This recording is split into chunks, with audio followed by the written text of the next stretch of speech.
We are continuing to journey through the book of 1 Samuel.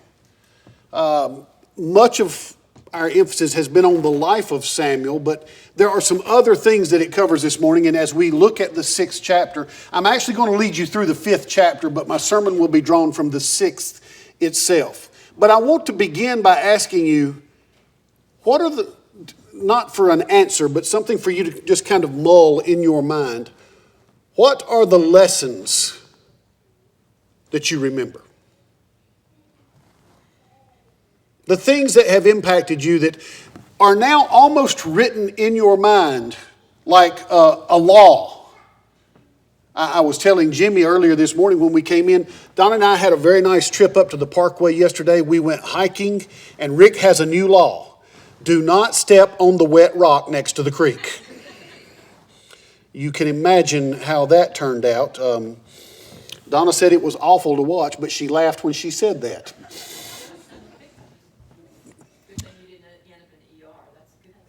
That's actually one of the things I thought. I thought about Heidi and going, well, I'm going to be down there with Heidi. But yeah, I took a nice spill. And the really cool part of it, we were at a waterfall up there off the Parkway. Well, down, about a mile down the hill. And I had gotten to where there's waterfall coming down here, and then it leveled out, and then waterfall went down below me. And I slid on the rock down into the creek, but it wasn't but that deep at that spot. The water went around where I fell. But if I had been 2 feet either way, I would have fell in the pool over here or down the mountain over here. So the Lord was with me, and I'm thankful for that. Lessons in life. You learn lessons. The next time I'm there and I see water kind of oozing out and crossing the rocks, I even said to Donna before I did it, there was a lesson in my background that says, be very, very careful where water is on the rocks. And I said, I'm a little bit hesitant about doing this, but I thought I could tiptoe right across, and whew, everything changed. Last week I was talking with my son, Drew. Drew, who is now an adult, who has his own business, his own career, his own house, and yes, his own lawnmower. He was talking to me. He had mowed his grass, and if you probably understand very well, grass this time of year with this much rain can get away from you in a hurry. And Drew had let his grass get up to whatever size. And, he has a small city house or a small lot for his home in the city. So he just has a push mower.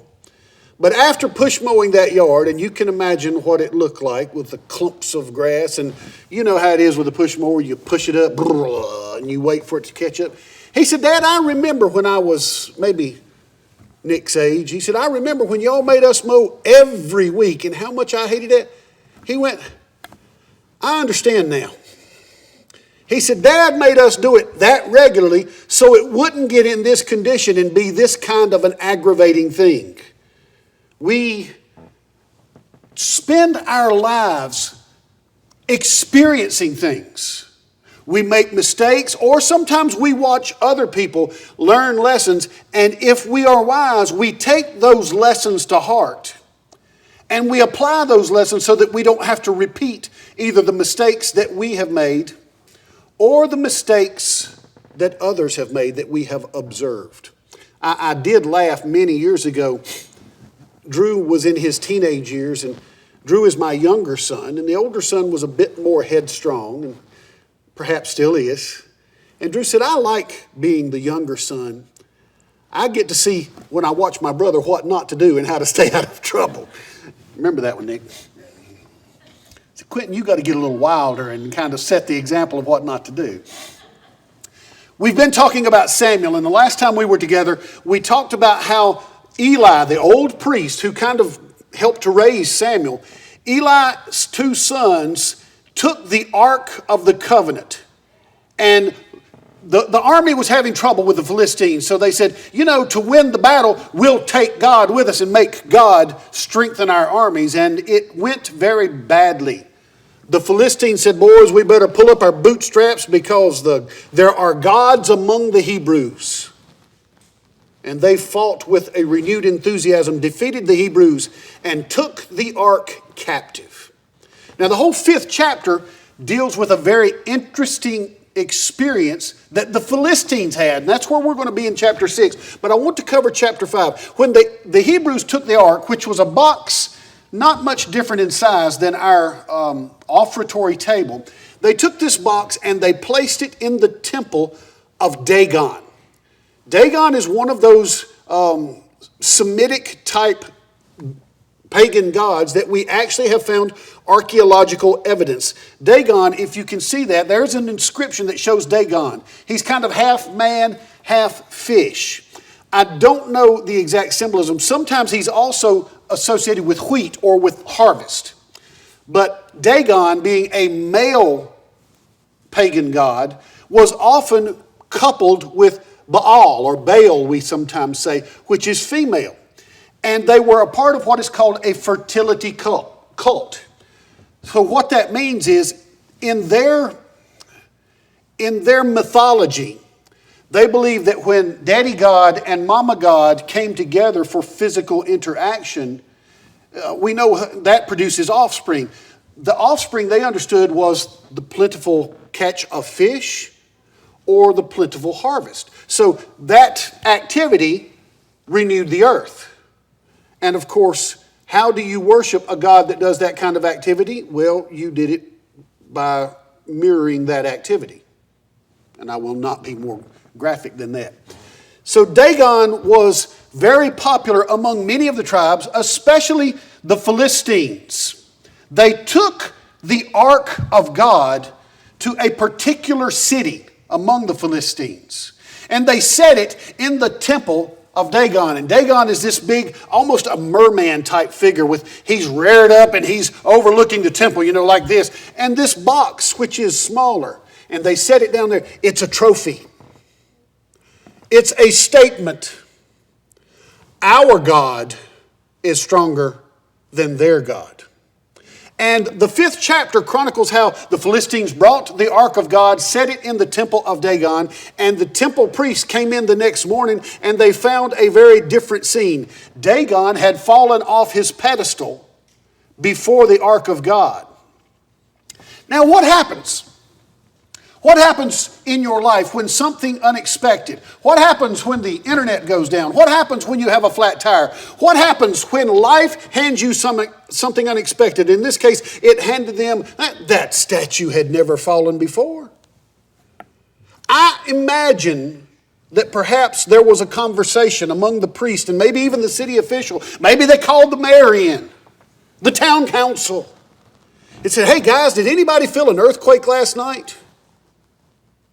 Certainly, they would not immediately look for mystical explanations. They would look for logical explanations. They would look to understand. They would look to explain. So they set Dagon back up in the temple. They repaired his foundation, so to speak, so that he would be seated up. And the next morning, what do? They get up and they find this time Dagon has fallen and his arms and his head have broken off. And when you're translating these ancient languages, there are always questions. What does this word mean? Their best guess is that the word means torso. Only his torso remained. And I found an artistic representation there with the arms and the head broken off. And suddenly, well, let's say they have another conversation. And I believe that conversation went something like this. Now, I know we didn't have an earthquake last night. I slept light, and I was kind of looking to see what would happen. And we fixed that, and we actually made this stronger. It doesn't make sense that such a thing would have happened. And then there was that aha moment, if I could back up. Aha! Maybe something else is going on in life. They came to the point where they started to say, maybe there's something going on that we need to attend to, and that something might not just be a logical, normal, physical, explainable thing. It might have something to do with this God of the Hebrews that we thought we had defeated, that we thought we had subjected, that we thought we had placed as a trophy in our temple. That brings us to chapter 6.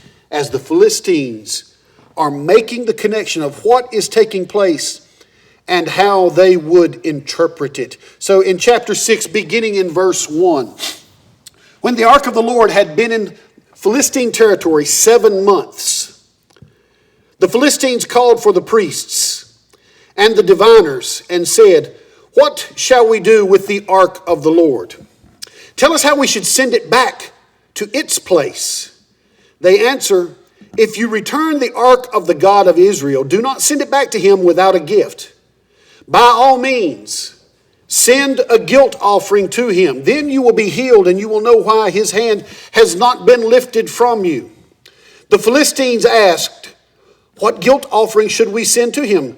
They replied, 5 gold tumors and 5 gold rats, according to the number of the Philistine rulers, because the same plague has struck both you and your rulers. Make models of the tumors and of the rats that are destroying the country, and give glory to Israel's God. Perhaps he will lift his hand from you and from your gods and your land. Why do you harden your hearts as the Egyptians and Pharaoh did? When Israel's God dealt harshly with them, did they not send the Israelites out so that they could go on their way? Now then, get a new cart ready with 2 cows that have calved and have never been yoked. Hitch the cows to the cart, but take their calves away and pin them up. Take the ark of the Lord and put it on the cart, and in a chest beside it, put the gold objects you were sending back to watching it. If it goes up to its own territory toward Beth Shemesh, then the Lord has brought this great disaster on us. I didn't tell you the rest of the story of chapter 5. After this toppling of their God, there are not details given. Some of the details are what we just read, but evidently there is now a plague of rats. I don't know if any of you have ever had rats or even just little bitty mice, but they're not welcome. Now Donna's going to get not mad, but she's going to, kind of grinkle at me. The car she used to have, every fall when mice went to looking for a place to shelter for the winter, they got in that car. Huh? Yours too? We left the windows up, the doors were closed. We couldn't figure out how it got into there, but she has to carry all these supplies, medical supplies. It's not a good thing to have a mouse in the car. They would always find a paper towel, and she always kept an extra pair of shoes. It would shred the paper towel, stuff them into her shoe, and have a mouse. And I said, "Well, honey, something about your feet just smells just right for a mouse." So she got me back.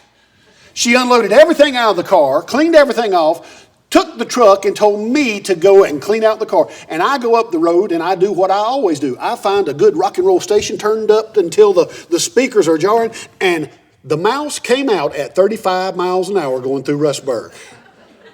And Rick got Pentecostal. Woo, I said. So they have this plague of rats. And if that wasn't, and of course why are we having rats? And all the explanations came to place. And then I told you that it's hard to translate some word. We have this word tumor. In fact, we don't know what it is. The best word study that you can do, the word means to swell. The word tumor is a very kind rendering of this. It was to swell in your lower regions. So either they had some kind of tumors that might have been a sickness that was related to a venereal disease, and you will have to forgive me, but this is in the explanation, or it was hemorrhoids. Now, I can't really comment on it other than to say, imagine that everybody in the county gets the same problem. They're making the connection. And they realize that maybe it's not just we're having a bad run of luck. Maybe there are some lessons we need to learn. And one of the first lessons that they addressed was, where is the rightful place of God in our lives? We progress according to the pressures or the responsibilities that are assigned to us. I heard Quentin talking about, going back to school this week and all of the new things that will entail in the realities of COVID. Well, what he was basically saying, I'm facing new responsibilities this week. New responsibilities, new pressures, new expectations, yes, new desires, and sometimes we assign things kind of their priority. I need to do this, and we kind of order our lives. And sometimes we order our lives in such a way that we make an assumption that God is always first. And the reality is, my friends, there are times when we do not place God first. We place the ark of God in front of our God. We're something else and they are inferior. And for the last 7 months, this God has demonstrated to us that He's not to be trifled with. We need to return God to His place. Now, certainly we do not need to build a cart and place some artifact upon it. But sometimes we do need to reassess our priorities. To make a deliberate choice to have God at the very pinnacle of our lives, in the pinnacle of our heart. But as they progressed, as they were preparing to send the ark back where the ark belonged, to put God where He belonged in their society, they said, we also need to deal with something else. Oh, this one is unpopular. They needed to make what they called a guilt offering. I could pick any political figure from yesterday's news. They only publish the news of whoever has done something. We have political figures. We've had educational and religious figures lately. It crosses the gamut. And do you notice, if you talk to the person who's in the news, they have an explanation. And maybe this one will be safe. I have laughed wonderfully this week at Nancy Pelosi getting caught at a hair salon. The country shut down. You're not supposed to have any hair salons. And she went. And what did she say? I fell for a setup. Not my fault. Now, I don't do that to throw off on Pelosi. Please. That's not my... I'm doing it to illustrate what we all do. We justify ourselves. Somebody else to blame out there. And it has become very out of fashion for us to deal with our own guilt, to consider our own responsibility in the course of how things have unfolded. We sometimes use in Christian circles this word confession. And that word, that makes a lot of people upset because I actually knew a girl. I worked with her dad, so I knew her that way. She was a generation younger than me. But they went to an independent Baptist church, and this teenage girl did what so many teenage girls did, and she found a curious swelling about her middle. And they brought her right to the front of the church and made her stand up and tell everybody what she had done. There is a difference between airing your laundry and dealing with guilt. Dealing with guilt says, I'm going in this direction and that's not the destination I want, so I need to change course. It's not telling everybody what you've done. It's about course correction. It's a good way to put it. You can't be found until you understand you're lost. And I'm not talking even about salvation here, although that's included. You can't get right until you admit that you're wrong. You can't get better until you realize that you've not been all that good. Confession helps us to address the things that we want to change in our lives. And whatever else was happening with the Philistines, they said, we don't need to acknowledge that those Hebrews are so much better. They said, we need to deal with our guilt. And in their system, an offering was the way to do that. And then the narrator gives you this statement that someone has said, don't forget what happened to the Egyptians. I love kind of the symbolism here. From what we can tell, we've had 2 plagues and 1 sign. The 1 sign of the statue that kept falling of their God before the symbol of Israel's God, and then the plagues of the rats and the tumors. But they mentioned the Egyptians. How many plagues did the Egyptians deal with? Somebody else actually said it. You're close. Now, I heard you, Linda. I saw you, but say it. 10. 10. I could not name them from memory. I could name a number of them. But remember, they turned the water and all the land to blood. And then frogs came out of the water and covered the land. Then the frogs died. You had lice or gnats that covered the land. Then you had flies. And then you had a plague upon the livestock, which many interpreters believe is anthrax. Then boils spread to everyone. Then there was hail that destroyed all the crops. Any crop that was left over got the next plague. That was locust. Then there was darkness throughout the land.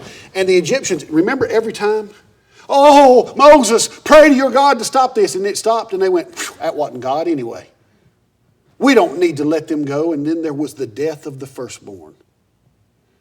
And this narrator in 1 Samuel said, remember the lessons of those Egyptians. Don't forget it. Don't be like them. Remember what it cost them.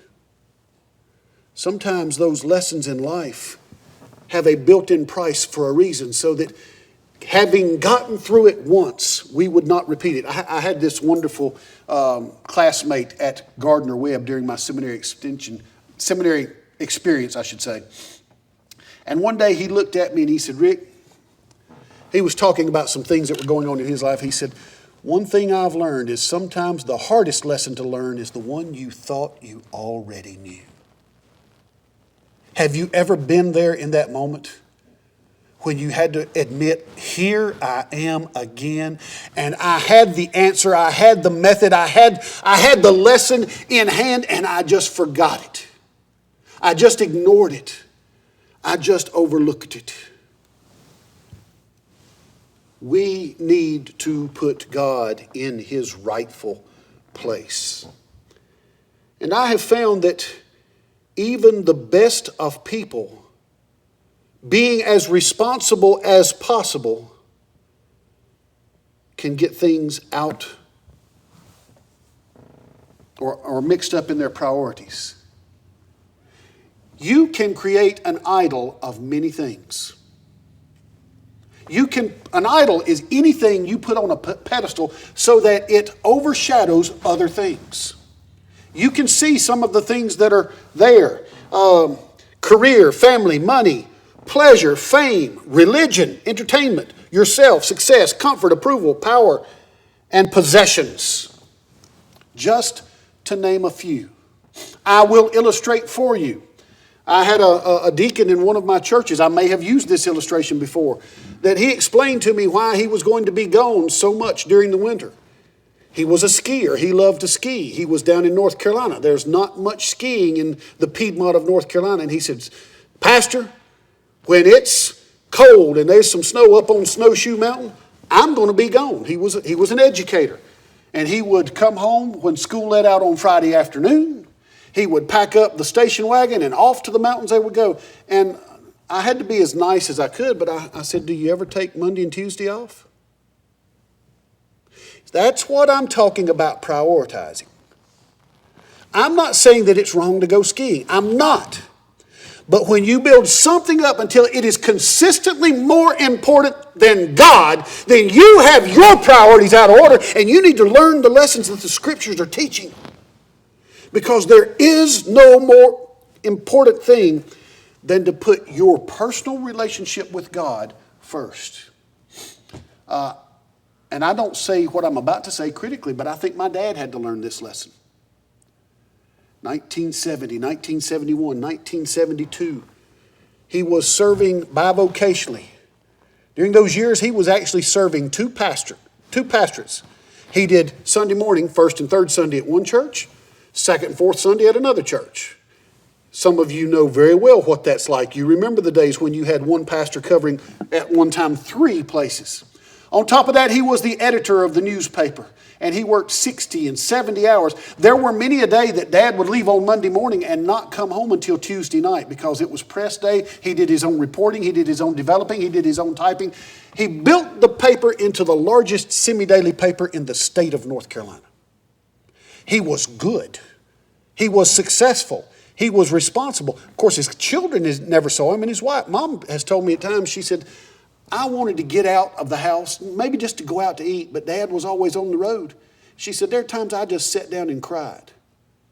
And in February morning of 1973, the world came to a stop. Dad had a major heart attack, and he found out that he needed to reprioritize. He was not a bad man. He was not an evil man, but even good men can get things out of focus.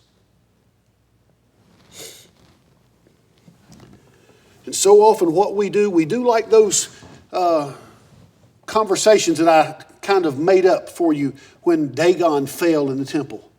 We try to explain it away. We try to rationalize it. We try to offer a logic so that we can understand it. And once we understand it, we think we can control it. But the scriptures call us to see. To see God interacting with you. To see God teaching you.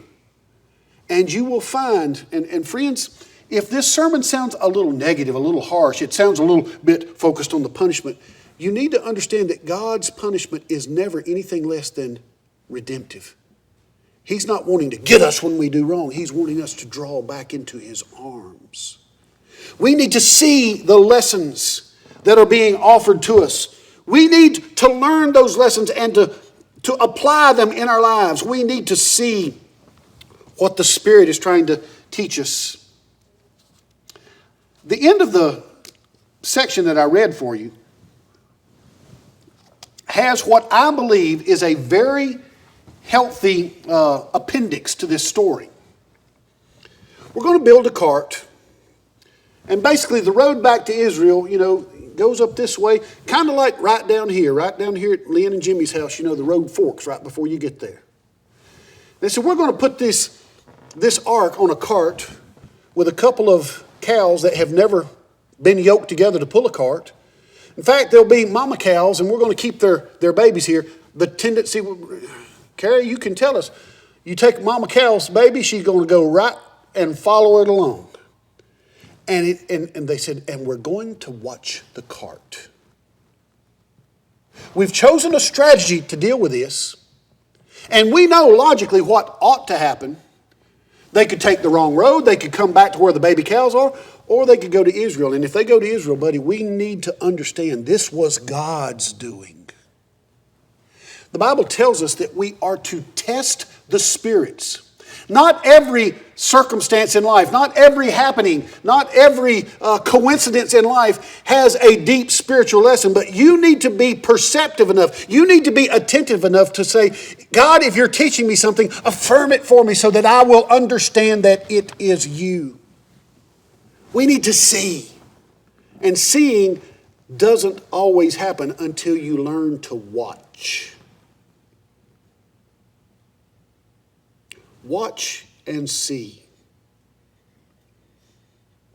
And when you watch and see, you have to do something to establish. To establish those lessons in your life. In our Wednesday night session, I have promoted this idea again and again. I love the idea of a spiritual journal.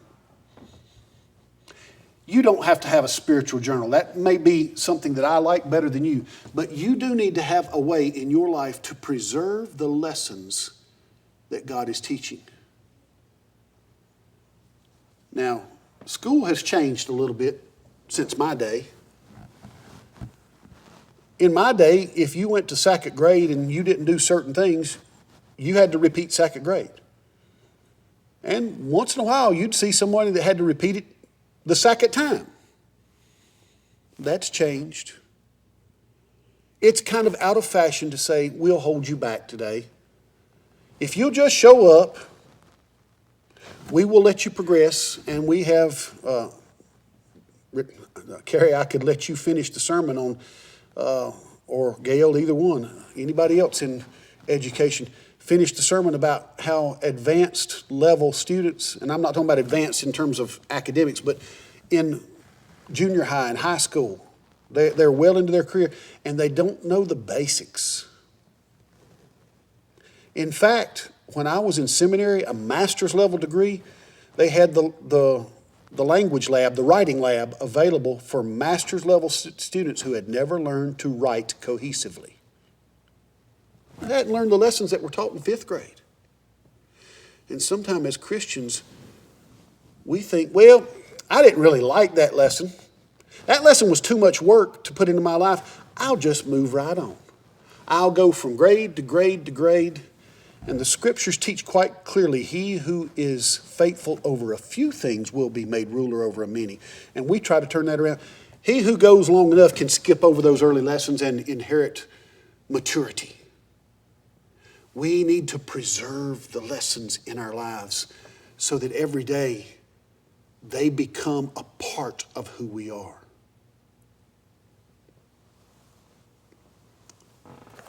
There is an irony here as we close. An irony that we should not miss. The Bible records centuries upon centuries of the Israelites and the lessons that God taught them. And they learned so much that when the Messiah that God promised walked among them, most of them were blind to him. And with one symbolic overthrow of a statue and 2 plagues, the Philistines said, we better not fool around with this God. This God's different. Yes, he is. And he wants us to be different. And to be different, we must digest and take ownership of the lessons that he applies in our life. As we have a time of reflection this morning as Judy comes, I simply ask you, remember the lessons and answer between you and God alone. What are you doing with those lessons? As we prepare to go out,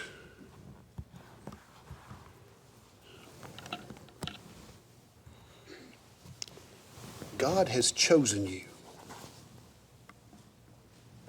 He has chosen you to effect change.